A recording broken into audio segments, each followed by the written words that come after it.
மாதா தொலைக்காட்சி நேயர்களுக்கு இறையேசுனுடைய இனிய பெயரால் வாழ்த்துக்கள். திருவருகை காலத்துடைய முதல் வாரத்தினுடைய இன்றைய நற்செய்தி நூற்றுவர் தலைவனுடைய நம்பிக்கை அறிக்கையாக நமக்கு தரப்பட்டிருக்கிறது. அது என்ன நம்பிக்கை அறிக்கை?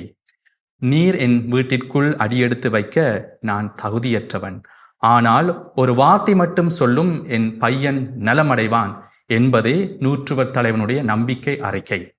நாங்கள் ஒவ்வொரு திருப்பலியிலும் இதோ இறைவனுடைய செம்மறி, இவரே உலகின் பாவங்களை போக்குகின்றவர், செம்மறியின் விருந்திற்கு அழைக்கப் பெற்றோர், பேறு பெற்றோர் என்று குருவானவர் நற்கருணையை உயர்த்தி காண்பித்து சொல்லுகின்ற பொழுது நாங்கள் ஒவ்வொருவரும் இதே நம்பிக்கை அறிக்கையை செய்கின்றோம்.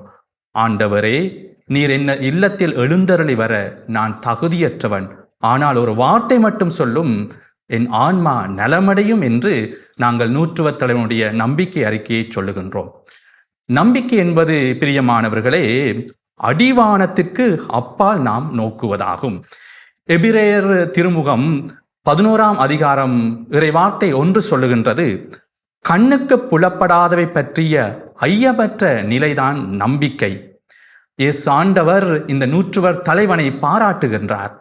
இஸ்ராயேலர் யாரிடமும் இத்தகைய நம்பிக்கையை நான் பார்த்ததில்லை. கிழக்கிலும் மேற்கிலும் இருந்து பலர் வந்து ஆபிரகாம், ஈசாக்கு, யாக்கோபு ஆகியோருடன் விண்ணரசின் பந்தியில் அமர்வர் என்று சொல்லி இயேசு இந்த நூற்றுவர் தலைவனுடைய நம்பிக்கையை பாராட்டுகிறார். இந்த நற்செய்தி பகுதியானது எந்த இடத்திலே நடைபெறுகிறதாக நாங்கள் பார்க்கின்ற பொழுது கப்பர்நாகும் என்கின்ற இடத்திலே நடைபெறுகின்றது. இந்த கப்பர்நாகும் என்கின்ற இடம் கலிலேயா கடலினுடைய ஒரு பகுதியில் இருக்கின்ற ஒரு வணிக நகர். இந்த நகருக்கு என்ன சிறப்பு இருக்கிறது என்று சொல்லி பார்த்தால், நம்முடைய திருத்தூதர்களாகிய பேதுரு, அந்திரேயா, யோவான், யாக்கோபு, ஏன் நற்செய்தியாளர் மத்தேயு இவர்களுடைய இடமாக இருப்பது இந்த கப்பர்நகும். இந்த கப்பர்நகுமானது ஒரு வணிக பகுதியாகவும் புற இனத்தவர்கள் அதிகமாக வாழ்ந்த ஒரு பகுதியாகவும் விவிலியத்திலே நாங்கள் பார்க்கிறோம். ஆகவே இயேசு ஆண்டவர் இங்கே சொல்லுகின்ற வார்த்தை, கிழக்கு மேற்கிலிருந்து பலர் வந்து விண்ணரசில் அமர்வார்கள் என்பது இந்த புறவினத்தாருக்கு ஆண்டவர் இயேசு ஒரு அழைப்பை கொடுக்கிறார். புறையினத்தாரும் தங்களுடைய நம்பிக்கையினாலே இறையாட்சிக்கு உட்பட முடியும் என்று சொல்லி ஆணித்தரமாக இயேசு இங்கே சொல்லுவதை நாங்கள் பார்க்கிறோம். விண்ணரசனுடைய பந்தியிலே அமர்வதற்கு நமக்கு அடிப்படையான ஒரு காரணமாக அமையப்பெறுவது நம்பிக்கை ஒன்றுதான். நம்பிக்கையினாலே தாமே நாம் நலம் பெற முடியும். நம்பிக்கையினாலே தாமே நாம் விண்ணரசுக்கு உரியவர்களாக மாறிக்கொள்ள முடியும். இந்த உலகத்திலே நாங்கள் நம்பிக்கையை பார்க்கின்ற பொழுது தனிநபர்கள் தம்மட்டிலே கொண்டிருக்கிற நம்பிக்கையை தன்னம்பிக்கை என்று சொல்லுவார்கள். பிறர் மட்டிலே கொண்டிருக்கிற நம்பிக்கை பிறர் நம்பிக்கை. இது எல்லாவற்றையும் கடந்து இறை நம்பிக்கை என்கின்ற ஒன்று இருக்கிறது.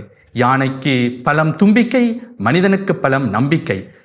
தன்னம்பிக்கை ஒரு சில சந்தர்ப்பங்களிலே பிழைத்து போகின்ற பொழுதும், அல்லது பிறன் மீது நாங்கள் கொண்டிருக்கிற நம்பிக்கையும் அங்கே பிழைத்து போகின்ற பொழுதும், ஆண்டவர் மீது நாங்கள் கொண்டிருக்கிற நம்பிக்கை ஒன்றுதான் நம்மை தற்காத்து கொள்ளும்.